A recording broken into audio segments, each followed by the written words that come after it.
Hello, everyone. It's a very warm welcome to this little lecture about mindfulness. My name's Graeme Nixon.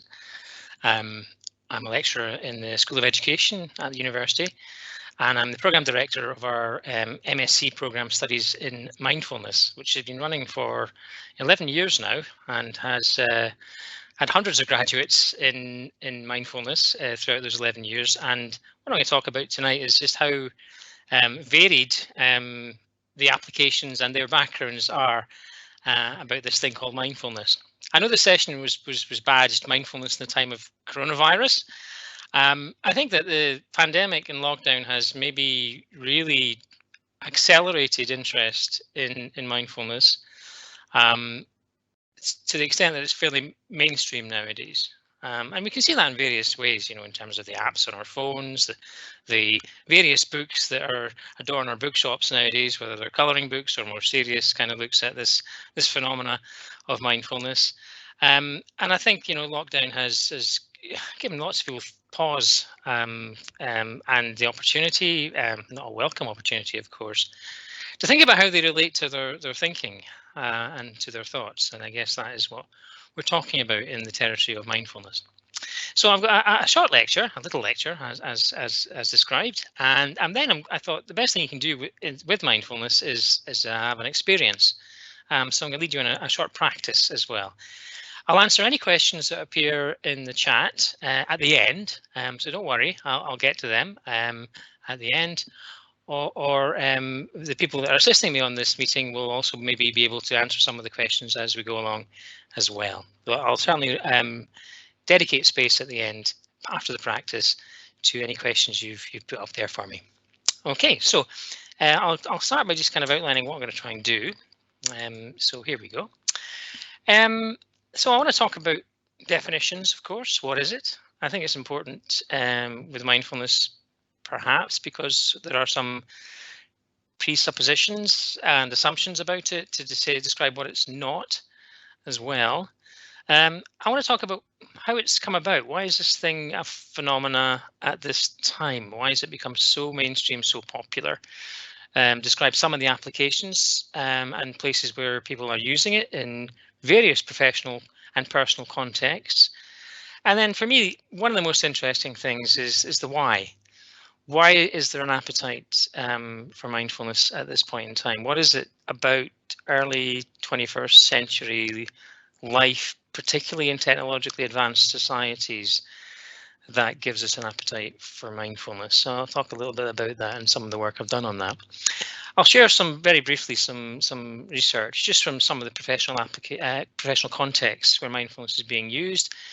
And then I think it's really important, I'm going to offer some criticism as well. There's certainly been a degree of hype and over-reporting of the benefits of mindfulness, I think, and certain people within the so-called mindfulness movement, the self-styled movement, have perhaps been guilty of that. So I want to rein that in a little bit and offer some kind of balance, I hope, with regards to the emergence of mindfulness. And then I'll lead you in a short practice, I think, where I'll use the simple act of breathing as a support for our awareness. So onwards. What is it? That man in the top of the screen there is Jon Kabat-Zinn. His definition's very popular, oft used. I've used Kabat-Zinn because really he is the kind of grandfather of secular mindfulness, of non-religious mindfulness as it's emerged in the last 30 to 40 years in Euro-American societies. Jon Kabat-Zinn was a doctor and a researcher in Massachusetts. He also was a long-term meditator, and he felt that he could use mindfulness intervention with some of his patients and colleagues in the hospital where he was working, and he evolved a mindfulness-based stress reduction program, an 8-week course, and people began to notice some of the beneficial effects of that course, and he began to use it increasingly with patients as well as with colleagues, and it kind of went from there. But I'll come back to that part of the story later. But let's focus in on the definition. Mindfulness, awareness that arises, paying attention on purpose in the present moment without judgment. And there's variations on that. It's noticing what's happening without preference, or noticing what's happening no matter what it is. And there's two aspects to that. There's a technique of noticing, of paying attention, if you like, of bringing ourselves to this present moment awareness. And we can use things like our breath, as we're going to do, or our bodily awareness, or the sounds around us, things like that, to bring us to that moment of attention. So there's that technique. And then importantly, there's a second aspect there in the last clause there of non-judgment. There's an attitudinal factor as well. So it's not a cold, attentional technique. Some critics of mindfulness think, it's being used by the armed forces for snipers to kill people, training themselves in attention. Mindfulness has got right at the cold face of the mindful moment is an attitude of curiosity and kindness, of compassion. And now, in the various mindfulness traditions, if you like, if I can call them that, whether they're in secular or in religious territories, I've got different emphases on that. In our MSc, for example, we have an entire module devoted to the development of self-compassion, beginning to realize you really need to relate skillfully and kindly to your own awareness as a means to live well, perhaps, but also to live well with others and live more compassionately for other people too. So it's really important, I think, that to get that out there at the beginning. There's this kind of technique and there's an attitudinal aspect to mindfulness practice. The second definition I put in there deliberately because I said at the beginning there, one of the ways we have to define mindfulness, I think, which is useful, is to say that it's not religious. So I've used a philosopher, Marcus Aurelius, also happened to be the Emperor of Rome, talking about the ability to desist from mind wandering, to gain a degree of self-mastery through moderation. And Stoic philosophy from ancient Greece and indeed Rome really resonates with mindfulness. And one of the things I really want to get across in my MSc that I teach on is a very inclusive model whereby we recognize that this thing called mindfulness, yes, most people associate it with Buddhism, but it exists across wisdom traditions. In Islam, for example, there's the quality of remembrance, muraqabah, which is very similar to what Kabat-Zinn is describing there. Because I think it's important to get that out there because people, for various reasons, have got views of religious phenomena, positive and negative, that might cloud their judgment about what mindfulness is. But simply speaking, all we're doing is watching our thoughts without preference, watching our experiences, our associations, our memories, our emotions, with an attitude of kindness and curiosity. That's all we're doing. So we'll get a chance to have a felt sense of that later on in the presentation. In terms of the how, I've talked a little bit about that book on the left-hand side of the screen there. There you go. There's John Kabat-Zinn, one of the co-authors there.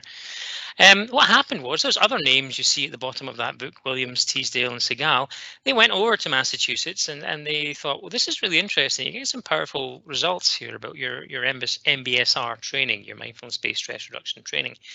And they thought, why don't we try and apply mindfulness techniques within cognitive behavioral therapy, so that we can work with people who, for example, suffer from depression, so that they can notice when they're having their triggers for depressive relapse and can build capacity not to buy in, not to react, not to be hijacked by them.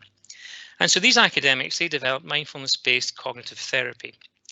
And that has, when they came back to the UK, they did research on it and they found that it was at least as effective as pharmacological treatments for depressive relapse, for third depressive relapse. I need to be careful, okay? Because the hype, is always I'm always wary of it.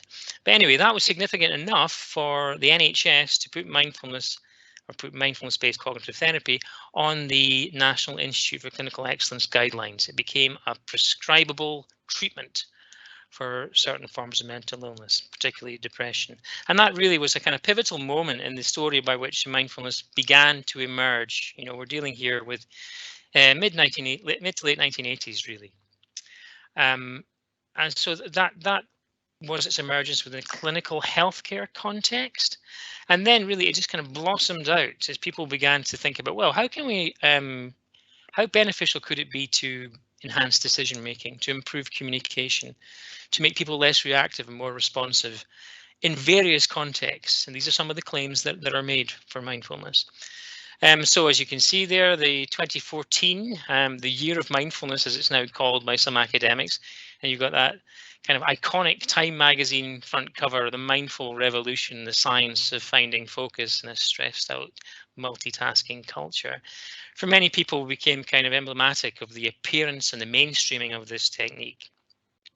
It also, I think, was marked the kind of the beginning of a backlash as well, 2014, and a welcome backlash, I have to say, because I think the movement, as it was being called, was gaining pace sometimes without the brakes on. I think it's fair to say. I've included the third image there because that is the Mindful Nation UK report that came out in 2015. The Westminster Parliament issued guidance saying that the research into mindfulness is such that we need to provide funding in healthcare and education for the well-being of young people to train professionals in mindfulness techniques. So that again is a fairly pivotal moment within the UK context. And since then, in September 2019, I spoke at the Scottish Parliament and the launch of the Mindful Nation Scotland initiative as well, where we've been involved in, apart from other things, training MSPs in mindfulness techniques. So, you know, that's kind of the how. That's kind of some of the kind of iconic moments in this story, if you like. But I'm going to go into the why later on as well. And here's some of the ways that blossoming I spoke about is taking place. And these slides just represent either books or images to do with, well, let's take them one at a time. In business, people exploring mindfulness in terms of leadership, authentic leadership, decision making, addressing burnout and compassion fatigue in the workplace, improving relationships, many different ways that it's been explored in business contexts. You can see there, let's just go along the bottom row there. It's been used it's been used a great deal in sport nowadays. This is a particular book I grabbed there from Google, but there's many athletes nowadays are using mindfulness techniques, both during and before performance. The Mindfulness for Children movement is well established as well. There's initiatives in schools across the UK. The Mindfulness in Schools project is probably the most known of those and the most researched as well. And they've developed 8-week courses for young people, both in primary and in secondary schools, in mindfulness. And at the university here, we've now got a course for professional recognition for teachers in mindfulness from the GTCS, as well as a skills for mindfulness teaching course as well that we've developed, an online course. So that's kind of the School of Education kind of expertise coming to the fore there, I guess. It's been used in social work and it's been used in creativity. And the students I've got in my MSc come from all these contexts. It's a fascinating group of people to work with. So we've got people that are working with creative writing, musicians, actors, who are exploring the potential and the possibilities of mindfulness and compassion in their workplaces. And you can see there at the top right, the graph there shows you the kind of this blossoming in graphic terms, in terms of research publications into mindfulness. I think that takes you up until 2018, so it's not quite up to date. So being used in many different fields of life. I mean, I could go on. There are many more types of contexts that we could talk about. Now, for me, my background's in philosophy, and one of the things I teach a lot on the MSc is kind of around the philosophical and sociological reasons for its appeal. So if you just indulge me, try and talk through this diagram here. In the middle there, you've got this thing called secular mindfulness, this newly popular mainstream phenomena, as I say, being used in various contexts. It's really interesting to investigate why is this appealing to us now. There was prior kind of meditation movements that appeared in the West. They didn't take on the same way. Look at the story of transcendental meditation. Why did it not in the 1970s and 80s deliver in the same way or become as popular as secular mindfulness? I think the clue is probably in the word secular, actually, because it became appealing in more kind of reassuring, I guess, to largely secularized societies, which is what we're talking about in Europe in particular, that you had a form of meditation or attentional practice that was devoid of supernatural claims and didn't mean you had to subscribe to a religious ideology.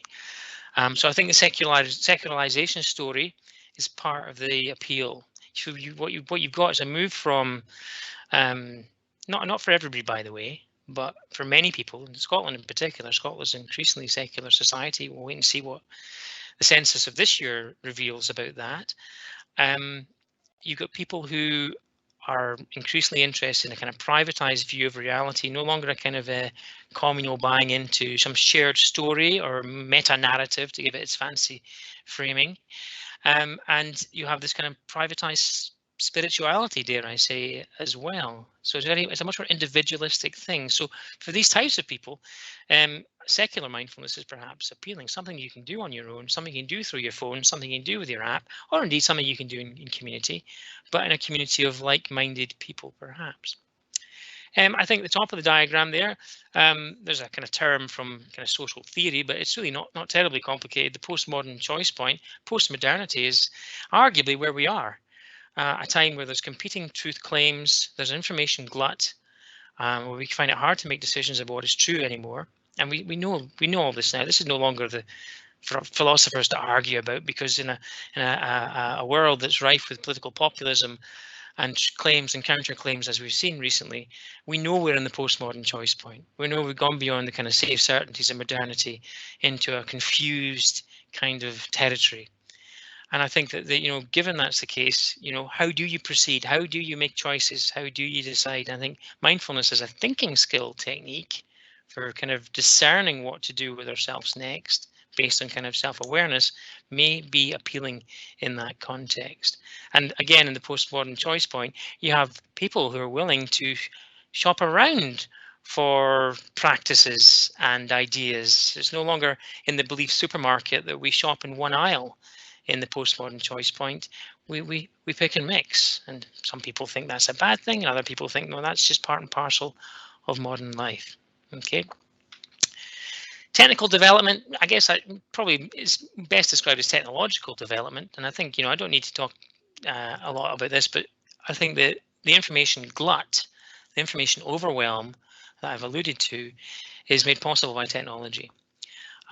So we're living in an algorithmic blizzard that's prodding us and force feeding us our own preferences back to us all the time.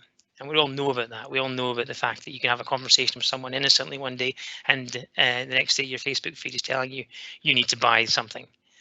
Okay, that's the reality that we're in nowadays. So what kind of thinking skill technique can stop us being hijacked by these nudges and prompts and these algorithms?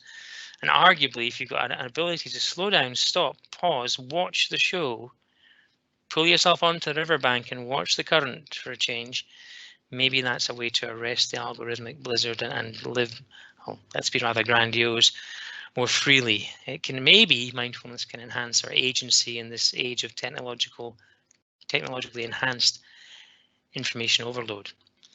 And then at the bottom of the diagram there, I think it's fair to say that many people are attracted to mindfulness because this is where you can see the appeal of something that seemed to come from a Buddhist lineage, because they see there within Buddhism, many people discern it as being somehow not a religion but a philosophy. It doesn't have a creator God. Many people think it doesn't have enchanted notions. Of course, all of that is wrong. There are enchanted notions within Buddhism, of course, as there are within other traditions. But nevertheless, there's kind of a sanitized version of Buddhism has arrived in the West, stripped of some of the gods and the deities and karmic forces, and be kind of distilled down into a meditative technique.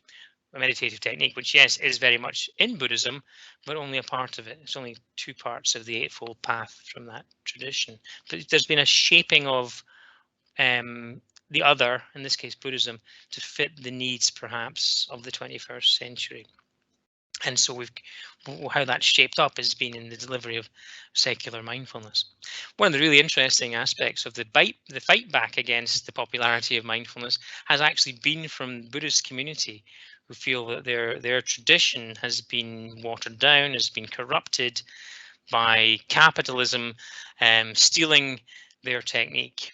Okay, and I'll come back to that criticism later on.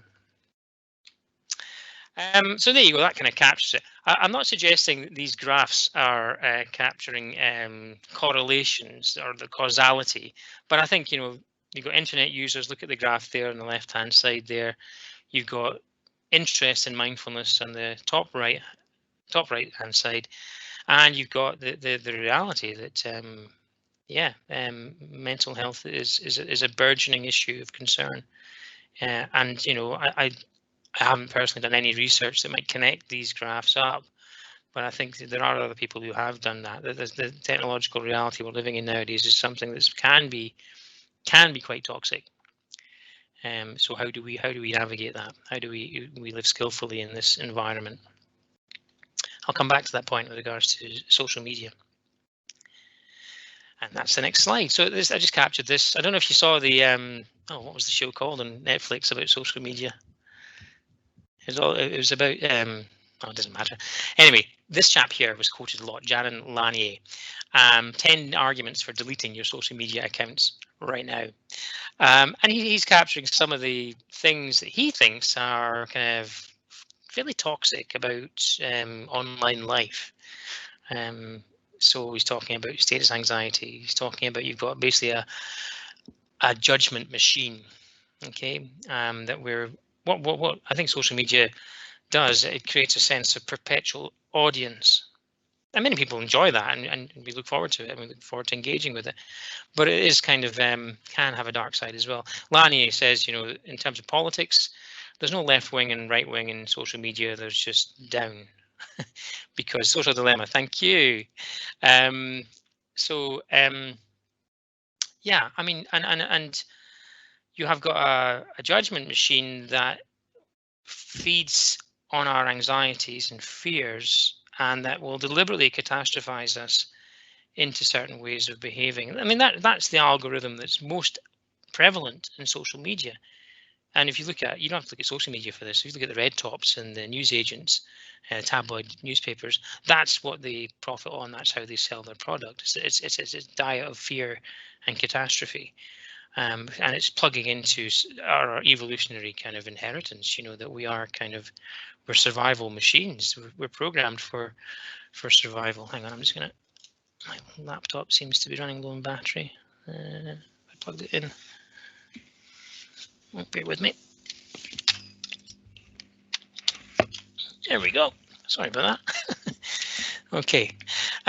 So I'm not one to demonize technology at all. I mean, in fact, we're having this conversation now, and we've all seen the benefits of technology during lockdown. In fact, one of the benefits has been that the MSc in mindfulness has actually, in some ways, being delivered on Zoom more effectively than it was face-to-face, and the student feedback's been very, very powerful about that. The sense of community and intimacy that we've managed to create is really quite inspiring, I think, and the students have said that in their course feedback form. So don't get me wrong, I'm not completely against technological developments, but there is a dark side perhaps as well. Okay, in terms of research, I'm not going to go through all this here. What I've done here is cherry pick. Hands up, these are, but they are actually all meta-analyses, and meta-analysis is basically a research paper that summarizes other research papers. And you can see there, for example, that's in education. That's a meta-analysis from 2018, saying that it can enhance psychological well-being, decrease psychological distress. From healthcare, applications for depression, pain, smoking, addiction, sport, improving flow and performance, and lower competition anxiety. So there's 3 of the spheres that I've mentioned so far, and potential benefits of using mindfulness.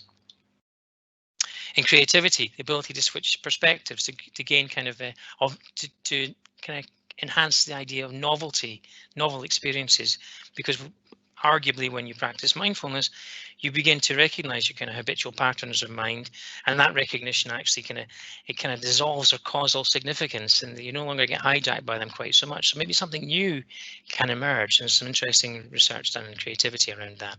Prison service, favorable effects there. Business, some of the things I mentioned already in terms of stress, burnout, etc. So there's a number of areas of application where there's positive research. Okay, I didn't have to look too hard to find those on Google Scholar. Now, that leads me to this slide, which is really important, as I said already, because it's a bit of a bandwagon and a bit of a overhyped kind of thing in many ways. So there are various criticisms. One of the criticisms is that There's an underreporting of adverse effects. One of the criticisms is about the quality of teaching of mindfulness. That, you know, you have, for example, I'm very aware of some school teachers, for example, who, without much training themselves, think they want to use mindfulness with the children they're working with, and say the wrong things to them, like say to them, well, mindfulness is about stopping your thinking, which it certainly is not. It's watching your thinking. Okay, and I've seen some applications that have been actually quite dangerous, you know, because if you, for example, with a group of children in school, say to them, you know, you've got your mindfulness, you've got your toolkit now for relating well to your thinking. You're saying that they are now completely responsible for their well-being, and that is an unfair level of responsibility to give to a young person. Okay. And to give them the notion they could be failing in their mindfulness, for example, is a very dangerous notion. These books here are just kind of picked from many that now exist around kind of the critique. The one that's most popular or most known is the one in the middle there, McMindfulness. And Ronald Purser has written about how it's been hijacked by neoliberal capitalist machine, stripped of ethics, stripped of compassionate attitudinal foundation, and rendered an attentional tool to placate and oppress the peoples in late capitalism.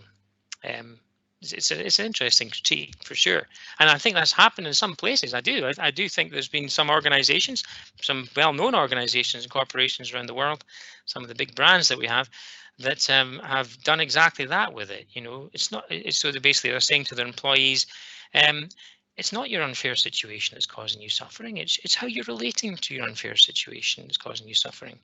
And that's just completely unethical, because it's an unfair situation and it should be changed and overturned. So that's what Purser is saying here. And similar to what I was saying about young people in schools earlier on. So there's real weight to that. Now, for me, that's not a criticism of mindfulness per se. It's a criticism of a poor application of it, poorly understood, that doesn't put that attitudinal, compassionate, kind work in, if you like, that I mentioned in my first slides. Okay. And the mindful elite there is a similar point, really. It's saying that, you know, they've got a group of people, academics, who became academics throughout the late 1970s, who were kind of meditators attracted to the East, and they gained credibility throughout the 1980s, and basically they got into bed with corporate America. That's what Kaczynski's book is all about. And Joyner there is saying that, similarly to Purser, that what's happened is you've got the corruption of a Buddhist technique. So there you go. There's the interesting kind of backlash from the Buddhist community about mindfulness. They feel that their approach has been hijacked. Okay. Saying that, I mean, obviously I'm involved in teaching an MSc in mindfulness. I think there's real benefits, there's real virtues to practicing mindfulness, and we'll get a chance to experience it shortly.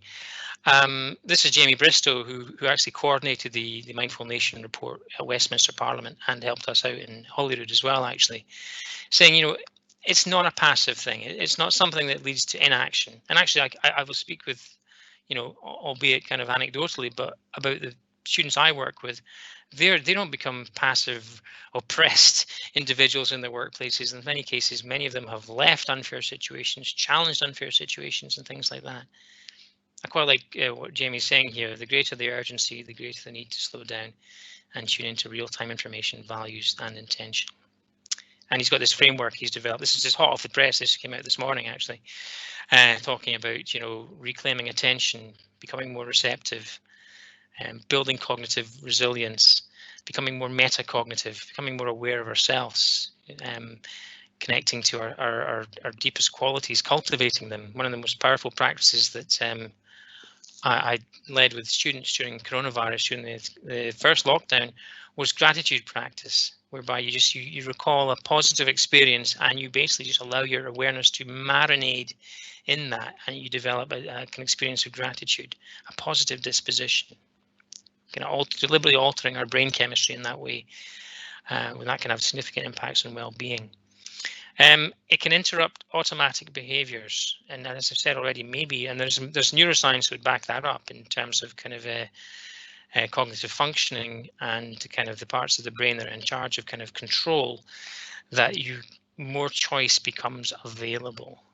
So we're no longer kind of living out kind of patterns of habits that we've got, conditioning from the past, but we're becoming aware of them, and in becoming aware of them, they kind of lose their causal significance for us. That's the idea, anyway. So yes, so despite the criticisms, I would be an advocate for mindfulness, but very careful about how it's taught and how it's delivered, and what are some of the claims that are made for it as well. It's certainly not a panacea. Okay, so I'm going to pause there now, literally, and lead a short practice. This will last us about 10 minutes, and then at the end of that, I'll have a chance to go through any questions there are for me, and just open up for a general Q&A. So you find yourself, wherever you are, as comfortable as you can be, but maybe adopting a kind of posture of relaxed attention, maybe straightening your spine a little, shoulders back, and I'll lead a 10-minute practice. So I'll start off with my tingsha. Here we go, and I'll end it with this as well.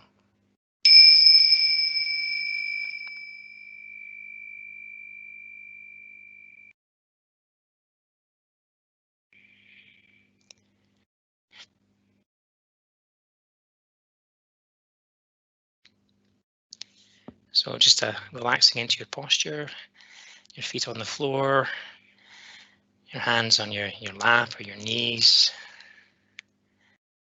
your eyes either gently closed or kind of fixed in a neutral way in front of us. Just allowing ourselves to land.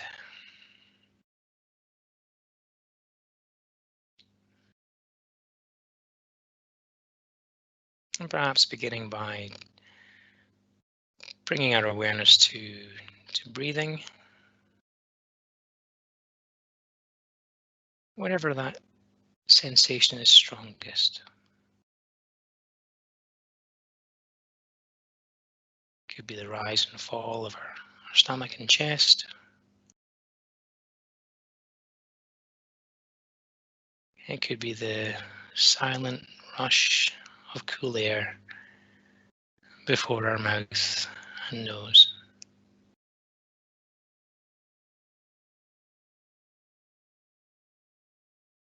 And just beginning by deliberately extending our breath.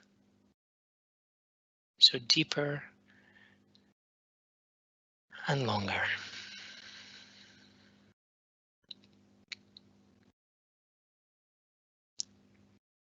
If it helps, maybe counting to 3 or 4 as a way of lengthening our breath.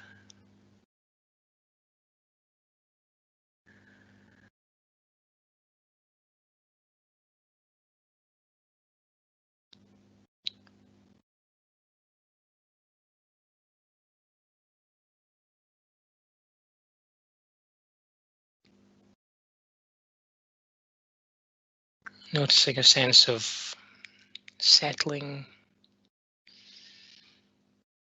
arriving, and perhaps of things falling away. Thoughts of the day gone,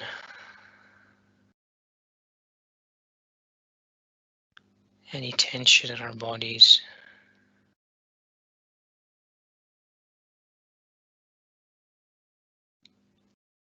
Perhaps noticing how there's a real quality on the out breath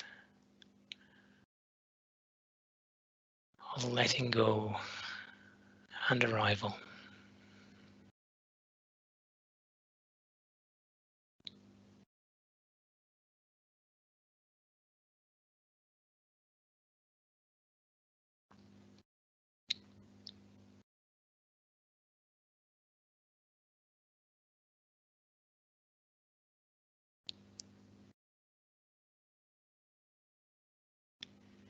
And now allowing our breath to return to its natural rhythm. And bringing our awareness to the contact points, the frontiers of our bodily sensation, our feet resting on the floor, our arms their gentle weight on our lap, our sitting bones on the chair,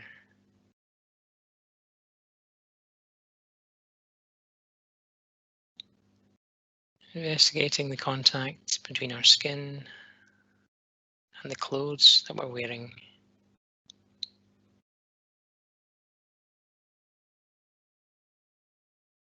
allowing ourselves to feel enclosed and aware, and lastly investigating the sense of touch between our skin and the air around us.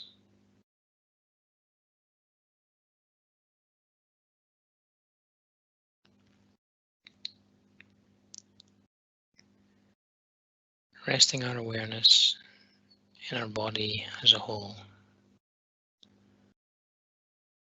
Our mind resting in our body as our body rests in the chair,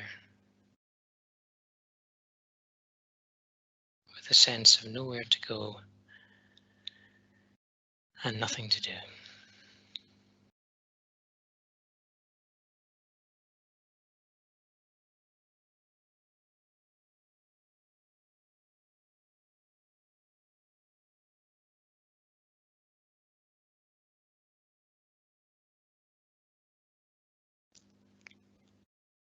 And now bringing our attention to the silent in and out of our breath, resting our awareness with a feather-like touch on the simple act of breathing.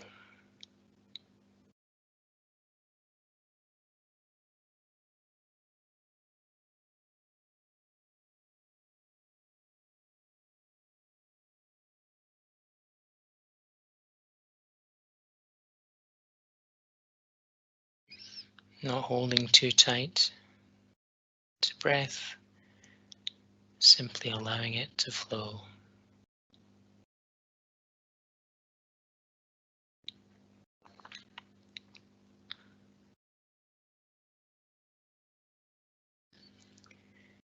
And if you notice your mind traveling, going somewhere else, picking out a memory or thinking about a future event,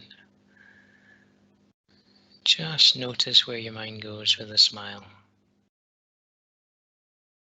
and gently escort it back to watching the breath.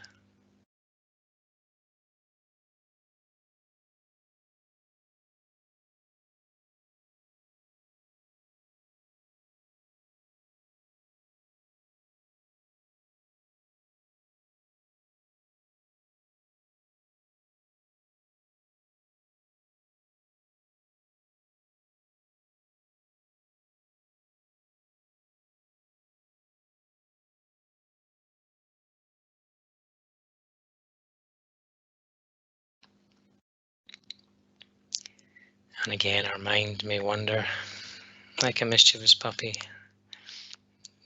got some scent, wandering somewhere. It's thinking, it's experiencing emotions, associations, memories. Perhaps just name them. What the mind is doing, it's planning, remembering,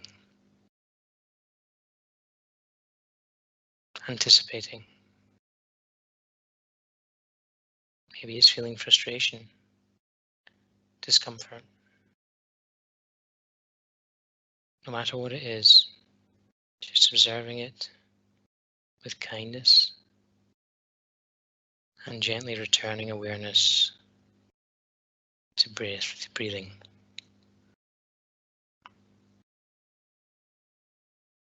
Just breathing.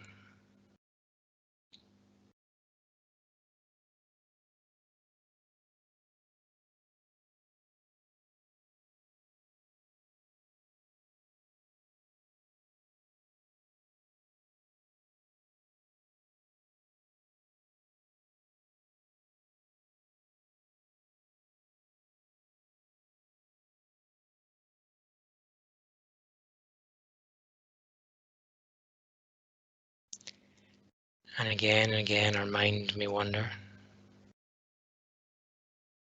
And each time, just noticing with kindness and curiosity, and resting awareness, lightness, lightly on breath.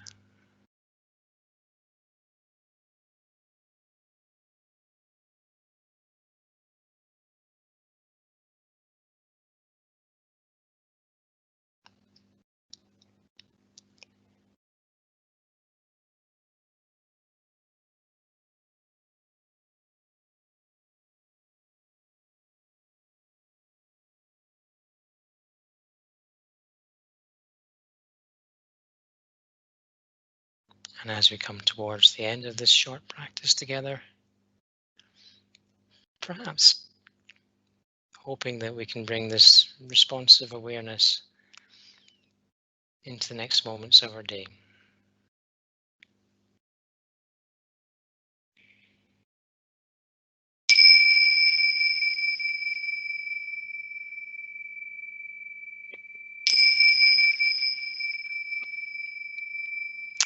There we go.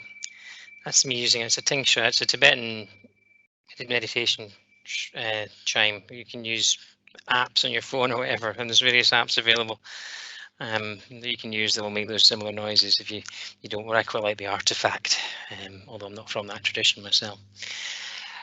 One key thing I did in the practice there that I didn't really mention in the definitional discussion was about, well, what do we do when we practice mindfulness? And it really is that, what we did there, that having a support for our awareness, in this case it was breath that I used, and then noticing where the mind goes, noticing the moment of hijack, noticing the moment of association, mind wandering, and then does that the key moment is where we develop the mindful muscle, is where we return the mind, and this is where we can't jerk it back, we can't hold too tightly onto breath.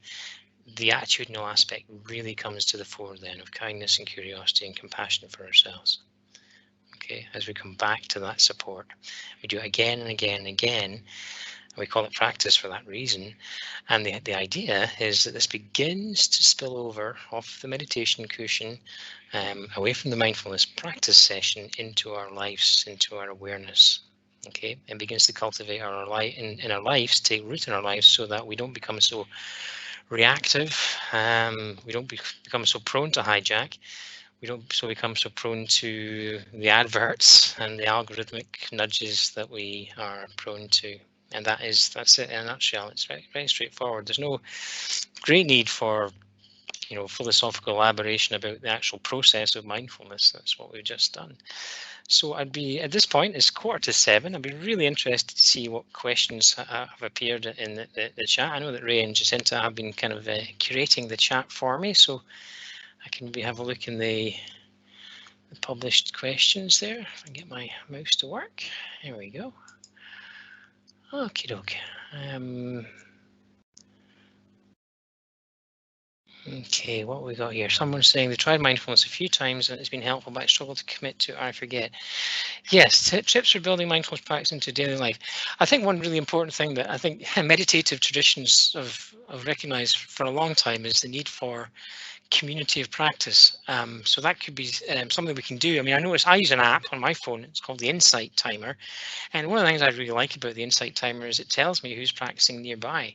I don't have to reach out to them or anything like that, but it kind of builds motivation. And I think for me as well, and this is where technology can be virtuous, it builds motivation for me because it gives me kind of I log it, the practice session as well. So it says, oh, well done, you've been practicing for 3 days in a row. And the other thing to remember is not to, people can be really overzealous and kind of think, right, I need to do an hour every morning before I get up, before I even walk the dogs, whatever it might be. 10-15 minutes is enough. People have various ideas about when in the day to do it as well. For me, morning's the best time. So it's kind of on waking is the optimum time for me.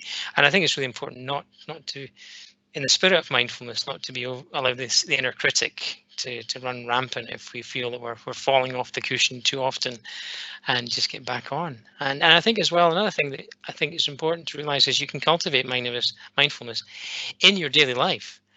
So it can be when we're walking in nature. Something I've really done a lot during lockdown. Become very aware of natural processes and seasons and birds and things like that. So you can bring mindful awareness to these moments as well. It doesn't have to be formal practice necessarily. So I can use the natural world as a support for my practice. Nicola, thanks for your question. You've watched Social Dilemma. Yes, I agree. It opened my eyes to, yeah, this idea of continuing this judgment machine. I think and that's my hope. That's I guess why I think there's an appetite for it. I think people have a sense that we need something that basically is developing positive qualities, that's arresting the inner critic that often hijacks us, and it puts in place a more kind, holding, secure way of watching our experiential kind of show, if you like, and through that become less judgmental of themselves. But you're absolutely right. It is. I often, with the students, I use the metaphor of there's a particular type of prison that was developed in the Victorian age, a panopticon, whereby the guards could look into the cells and all the prisoners thought they were always being watched. And I think modern life is a bit like a panopticon prison. Not only can we think we're always being watched by the prison officers, but we actually often think we're being watched by other people across the prison floor as well. So I think there is a toxicity to that, and I think it's some kind of tool to mitigate that is really important. And yeah, I agree. I think mindfulness is one tool that we can use for that. Question here. I've tried meditating a couple of times, but honestly, it's very difficult to actually meditate for a long time. Yeah, like I said, 5-10 minutes. Set the timer, or if you don't want to use an app, that's absolutely fine. And make it very gentle to start with. A lot of the books, like the Mindful Way Through Depression, the book there by Kabat-Zinn, William Segal, and etc. In the presentation there, although it's called the Mindful Way Through Depression, it's got some really effective tools for how to bring mindfulness into our daily life. The moment of washing the dishes, doing the hoovering, walking the dog. These can be gentle ramps into a more kind of formal kind of practice routine, I think. So yeah, I mean, Mark Williams and Stephen Penman's book is very, very popular, and I recommend it. It's got a guided practice CD that comes with it, and one of the chapters is about mindfulness in everyday life. So it doesn't have to be this kind of routinized, kind of formal thing. We have to get in a certain posture and buy ourselves a special cushion and buy a tingsha so we can ding it. It doesn't have to be like that. It can be much more simple and less formal than that. Sleep is a problem, perhaps. Yes, absolutely. There's certain practices I sleep in all the time. The body scan practice, which people tend to do lying down, is certainly one that always puts me into the most blissful kind of sleep. I guess the trick is to kind of regard mindfulness as the intention. Just form the intention for your practice of falling awake. Easily said, okay, particularly if you're practicing at the end of the day or first thing in the morning sometimes as well. But I think just using your support, and as keep coming back to the support, noticing what the mind doing, noticing the process. The mind is falling asleep. It's relaxed. I'm relaxed. This is good. And this is what's happening for me now. And okay, let's try and come back to the support. But if I do fall asleep, let's not be too judgmental about that. It's obviously what I need to do right now. Which is often the case for us with our busy days. Posture, yeah, really interesting question. I think my guidance is really it's pretty individual. I don't want anybody going away and thinking they have to kind of torture themselves by getting into formal lotus positions and things like that and finding out what all the mudras are within Buddhism, because as I've said, it's not necessarily a Buddhist practice. Yeah, posture, it's about what's comfortable for you. I tend to use a comfortable chair. I do have a meditation stool that I use. I really like. It keeps my back straight and kind of straightening the spine is I think the posture has to embody the intention, and the intention, as I say, is to fall awake. So if we have a posture that kind of models that, then the body will lead the way in some ways into that kind of awareness. Find what works for you is, I think, what I would say. From Tracy, yeah, that's a really interesting question. I mean, I mentioned another meditation movement that didn't make it to the same extent. I mean, transcendental meditation has not gone away, but I think it was overhyped. I think it didn't appeal to people because people thought it was religious, and some of the claims that were made for it about bringing about world peace and things like that were pretty bold, to be perfectly frank. I think it'll have a future for as long as you've got people that are interested in its benefits, but also interested in its caveats as well. And that's why I thought it was really important in the presentation to have that, to say that there's really important criticism out there, and it doesn't work for everybody. It's not some universal panacea, and I've seen it being used inappropriately and where it's done damage. And sometimes you find that certain advocates of mindfulness think, no, it's okay, the damage is, that's part of the process, that's okay, that's the dark night of the soul you need to go through.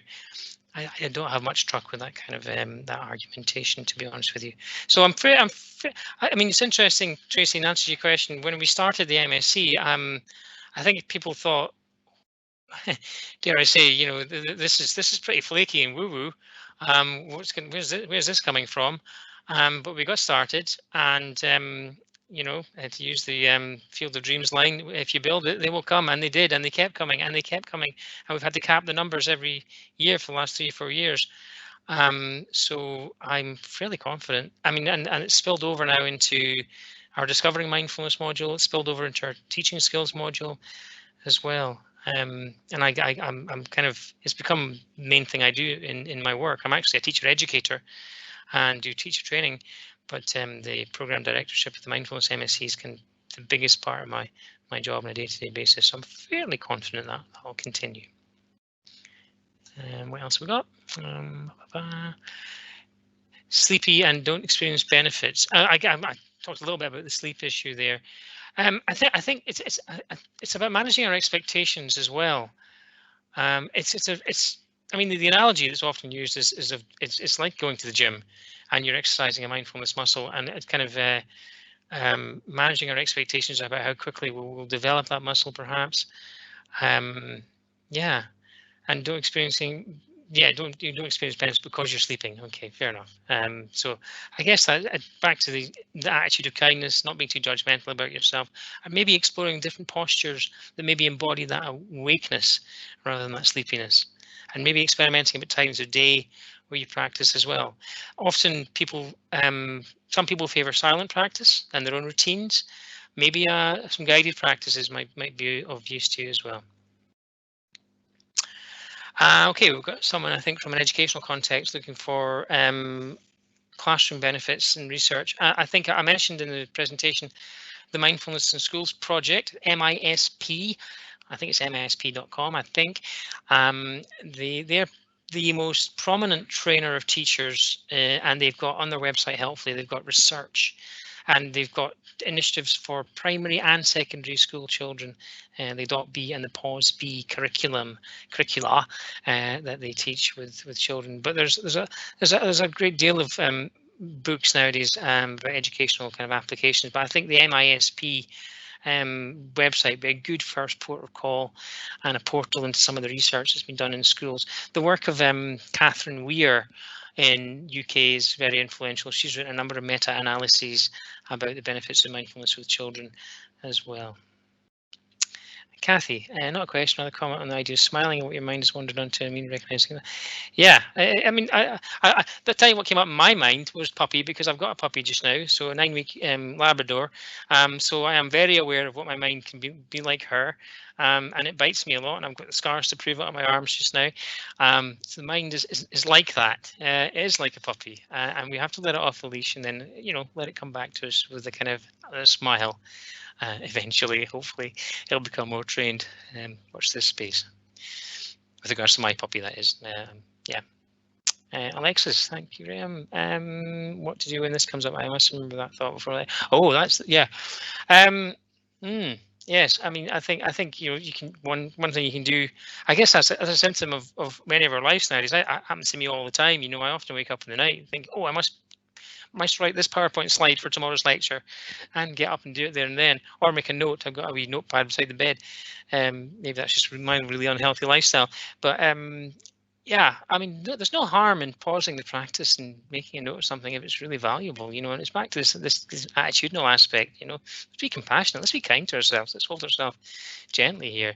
If something's come up and it's really quite insightful, that should be part of the practice, actually. I mean, the third module in our MSc is called Insight, and it's just the trajectory that we follow in our program is we teach the basic attentional training in mindfulness, then we develop compassion for our own experiences, and then we create conditions by which we can actually look into where our habitual patterns come from and through that recognition, we can develop insight into our kind of psychological landscape that frees us from some of the patterning. So insight is part of the deal, I think. And if they do happen and they seem important, then there's no harm in writing them down, perhaps. Fiona. Yes, absolutely. Yeah, that's it. You're letting the mind do its work. There's that book by Daniel Kahneman, Thinking Fast and Slow. We are creating conditions for insights to happen here. We're arresting the kind of attentional arms race for a moment and saying, okay, hang on, what's important to me? What have I been what's been gestating in my mind? And often in practice, it peaks up and we have a little insightful moment. So yeah, notice them when they happen, and if they're useful, then note them down. Yeah. And Kathy, thank you. It's nice to hear that feedback. That was refreshing. Nice to hear. I always enjoy teaching it and leading practices, because I think that's some of my most impactful practices on me, actually, is when I actually get to teach it, apart from anything else. I think I've got another slide on my PowerPoint before we finish off. Oh, there you go. Questions. We've dealt with some of those questions already. And just to say finally, thank you. It's been lovely seeing you, or not seeing you, but certainly being with you tonight in this session. And if your appetite's been whetted by anything that I've said here, we have got students. One of the things that's inspiring for me teaching this stuff just now is that I will have in the room on a Zoom meeting a student from Texas, from Thailand, from Australia, synchronously practicing mindfulness together. And there's that real sense of community of practice. So it's been nice having that sense of community with you guys tonight. Okay, thank you.